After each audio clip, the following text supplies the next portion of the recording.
people in charge. You mean elected officials? You don't honestly think this is a democracy. You actually don't elect anyone. Sure, they hold their elections and you play along, but what happens after you vote? For all you know, they toss your ballot, flip a coin to see who wins. But you'll never know, because you wake up, you turn on CNN, and you just accept the results, and continue on your slow march towards death. Just another one of their complacent drones. You hear it right there. Today, New Orleans Mayor LaToya Cantrell just gave an update on how the city evacuation plan would work in the midst of the COVID-19 crisis. Today, the city worked with volunteers and actually held a test run. WDSU's Aubrey Killian joining us now live at the Smoothie King Center with how everything went today. Aubrey.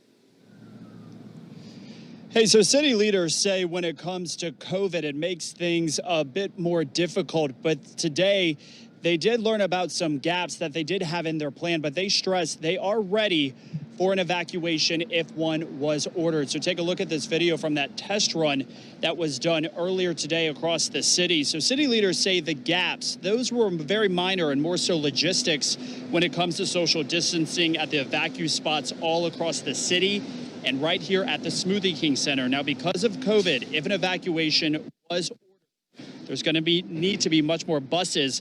Colin Arnold with the Department of Homeland Security says the city and state have enough buses and resources to get people out in a major storm.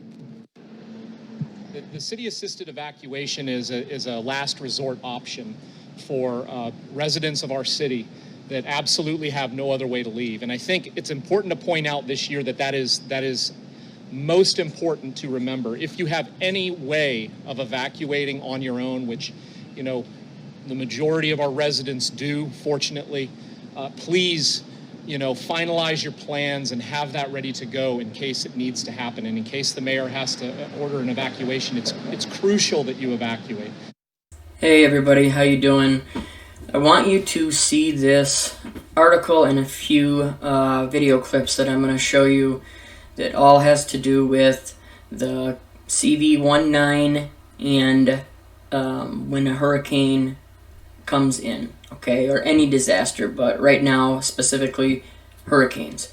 I want you to listen to some of these videos, and I will point out the parts that really stood out to me.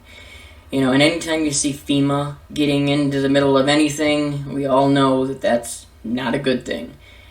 This is from 4 days ago. FEMA helps state respond to CV-19 crisis. A regional administrator of the Federal Emergency Management Agency said Thursday that the agency is planning for worst-case scenarios as it continues to help communities during the CV-19 pandemic. Okay, now I'm going to play a video for you here. I'm going to go ahead and let you listen to that, and I'll talk to you about it after that. And in Southeast Texas, we know we have to be ready for just about any type of weather, and our crews are prepared and ready should a storm head our way. Right now, the Texas Department of Transportation is busy clearing and widening ditches across Southeast Texas. The agency also works with the Texas Department of Public Safety on evacuation routes. TxDOT spokesperson Sarah Dupre encourages everyone to set an evacuation route. Just because you evacuated a certain route, let's say 2 or 3 years ago, doesn't mean that that's still an official route. So make sure that you're definitely up to date on the official routes. Drainage District 7 is working to inspect floodgates, canals, and pump stations, but COVID-19 is causing a few setbacks. It has made stuff a little harder because we've had the social distance and 2 per truck, so we've had to change the way we work with our crews. So the pandemic is also causing Entergy to make a few adjustments. In a statement, the company says, quote, Entergy Texas continues navigating through the COVID-19 pandemic by taking additional preparation steps. These include adjusting office settings and crew staging locations and increasing the use of drones to help team members maintain social distancing. Crews are encouraged to use stop work authority if job conditions change that prevent social distancing. Even in the midst of the COVID-19 pandemic, agencies say to have a plan in place before a storm hits. Another tool you can use, drivetexas.org. It shows road closures as well as openings. We have more on hurricane preparedness in the 12 News Now app. So now, if you are in the middle of a dire situation, an emergency, during one of these storms, you will not be allowed into a shelter unless you are wearing. Gaynor brought national ideas to a local level in the meeting. With 6 named storms already in the 2020 season, forecasters are predicting an above-average season on top of the current global pandemic.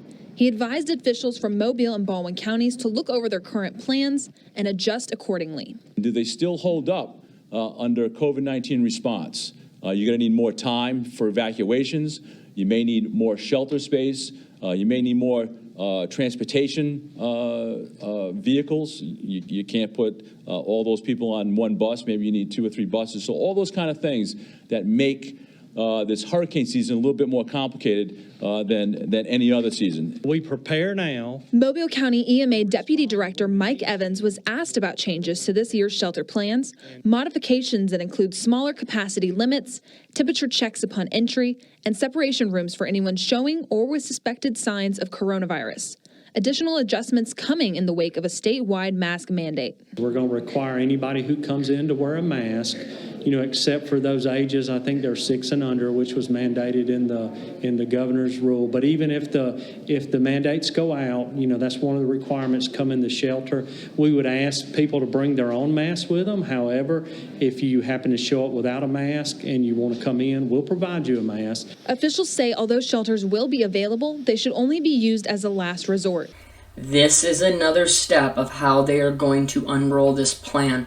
They're going to continue to put you in positions where you need them. They will cause as much chaos that they can and as much hurt and disaster as they can so that they can funnel you to the places and the establishments and the clinics and the shelters that they want you to go to.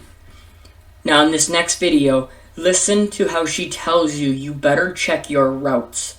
You better check all your routes that you take out when you're in the middle of one of these hurricanes.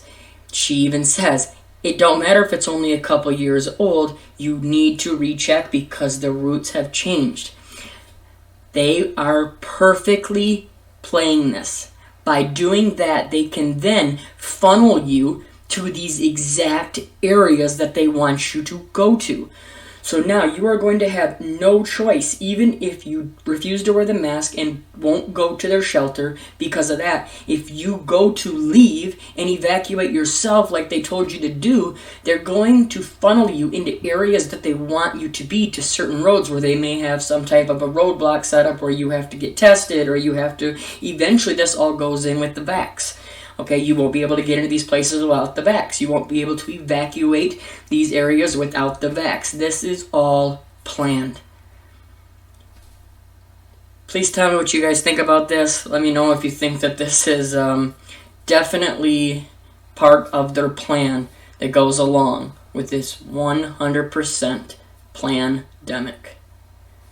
Thank you all for your support. God bless.